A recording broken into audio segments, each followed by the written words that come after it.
Today I'm going to show you my 2022 breeder queen. Hi, I'm Lawrence Edison Black Mountain Honey. Welcome to another episode of No Nonsense Beekeeping. 2021 has been the worst year in terms of queen rearing. A, because the weather's been really bad, and B, because I haven't done any queen rearing.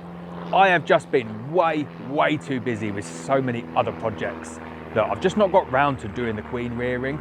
And it's something that's really frustrating because every single year I'm going to use this queen for queen rearing. This is where I'm going to set up all my boxes. This is how I'm going to flood the apiary with drones. I can't wait to get all of my production colonies re-queened with really good quality breeder queens. And 2021 was just a complete year to forget. Now, speaking with other bee farmers, so many of them have had issues getting queens mated this year. So maybe it's not the end of the world missing out on 2021. However, I will definitely not be missing out on 2022. So much so that I've already gone ahead and bought myself an F0 Buckfast breeder queen that's artificially inseminated. So that's what I'm going to show you in today's video. I've gone ahead and bought this from a very well-respected breeder. I wanted to get an artificially inseminated queen. I wanted to ensure that it was a real true F0 pure queen. And I wanted to make sure that that colony had been tested throughout the course of the season.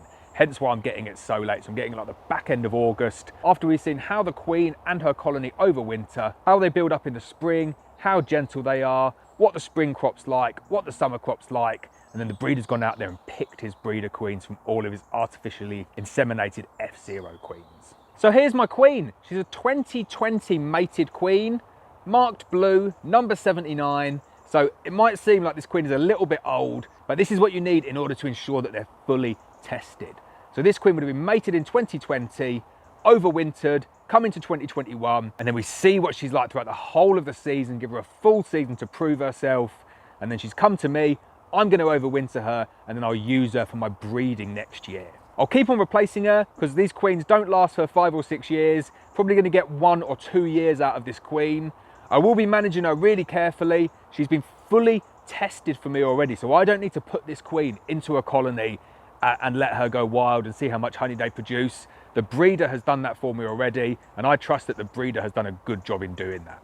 So what I'll be doing with this queen is I'll be putting her into a nucleus colony, and I will be constantly removing brood from that colony in order to limit the size that the colony can get up to. And by doing that, a queen's only got a finite amount of eggs. If I restrict her to a nuke, make sure she's always got space to lay, then I can keep her for hopefully 2 or 3 years, as opposed to her getting to the end of her usable life and then them trying to supersede her. So here's my queen. There you can see she's marked blue, number 79. It's really interesting because sometimes you get queens in cages and all of the worker bees are going a little bit nuts and the queen's running around as well. You can almost tell a little bit from the temperament already that they're going to be a really calm colony. I've seen the colony as well, and it does look very nice indeed. So in this video, all I'm going to do is I'm going to go into one of my nukes, I'm going to find the queen, I'm going to put her into a cage. She's an F1 Buckfast Queen, so she'll just go back into the stock for sale this year. And then I'm going to replace her with my F0 breeder queen, and that's where I'm going to keep her over winter. I'm going to do everything I possibly can to ensure that I get this colony through the winter. Be very annoyed if I don't, so I'm making sure that she's going to go into one of my nice strong nucleus colonies, and then we're going to trickle feed and we're going to get that colony going, doing the normal requeening process. We're going to put her in for 8 days. Once we've taken the other queen out, let them draw their emergency cells, knock them back, pop the cage open, not touch them for another 7 days, and then I'll come back later on in the year just to show you how this colony is looking going into winter. So I'll get my bee suit on, I'll get into the nuke, and I'll introduce my 2022 F0 breeder Buckfast Queen. Right, so this is the nucleus that I'm going to requeen with my F0 breeder queen. Chosen this nucleus for a few reasons. One, it's in a much lower down apiary. I find I get very good overwintering success in this apiary because of the temperature, because of the altitude, because of the late season and early season forage. So I just think it's a very good apiary to protect my queens, especially the expensive breeder queens. Next one is I want it to go into a relatively strong nuke.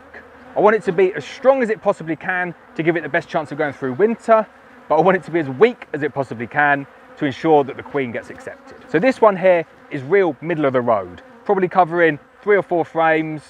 End of August at the moment, loads of time ready for it to build up. And obviously I've gone through, I've checked that there's no disease, the colony's free from chalk brood, free from sac brood, obviously free from any foulbrood diseases as well. The combs are looking nice and healthy, and there's plenty of stores in the frames as well. So there's a little bit of logic that's gone into this decision here. I'm gonna get inside, I'm gonna find the queen, and I'm gonna put her in a cage, and then I'll re-queen with my F0 breeder queen. Like I said, not a massive nuke, not a tiny nuke, but a nuke that hopefully is going to accept that queen really well. A good, healthy nuke in a nice position in the middle of a 3 to help keep it warm in a nice sheltered apiary at a low altitude. So that's the queen that I'm going to be removing. F1 2021 Buckfast, absolutely nothing wrong with that queen. In fact, she's a really, really good looking queen. That's going to go back out for sale, so someone on our website is going to get this queen here. She's proven herself though, lovely brood pattern as well, so she's going to go in a cage now. Let's get her requeened. Right, so there you go, queen's in a cage, the colony is now queenless. And remember, don't mistake that for hopelessly queenless. They've still got eggs, they've still got larvae. We're going to do the same requeening technique that I've done a million times now, so I'm not going to go through it here.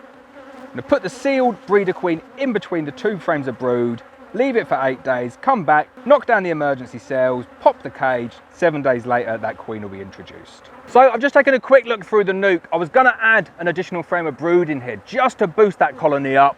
There's 3.5 frames of brood in here, so I don't even need to go and do that, because 3.5 frames of brood, the end of August, in a nuke this big, they've got more than enough bees to do what they need to do, which is expand to a good size to overwinter.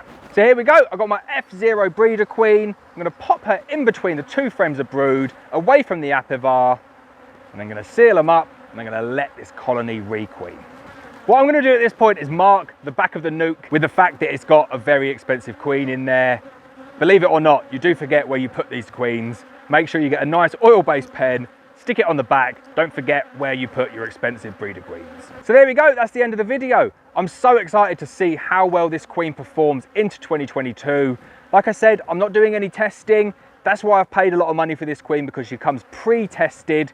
She's had the whole of 2021 to prove herself, and she's been selected to be a breeder queen for 2022. So I'm going to be going for it early May next year, first round of grafts. They're definitely coming from that queen, but I'll give you plenty of updates along the way. So there we go, simple as that. Really quick video. I just wanted to introduce you to the breeder queen for next year. I'll give you regular updates on this colony, both going into winter and into the next year. And then I'm going to give you some really good detailed instructions on how to graft, how to rear queens, and then we're going to assess some of her F1 daughters. So I hope you enjoyed that video. As always, please hit the subscribe button, please hit the bell so you're notified of every video, and I'll see you next time.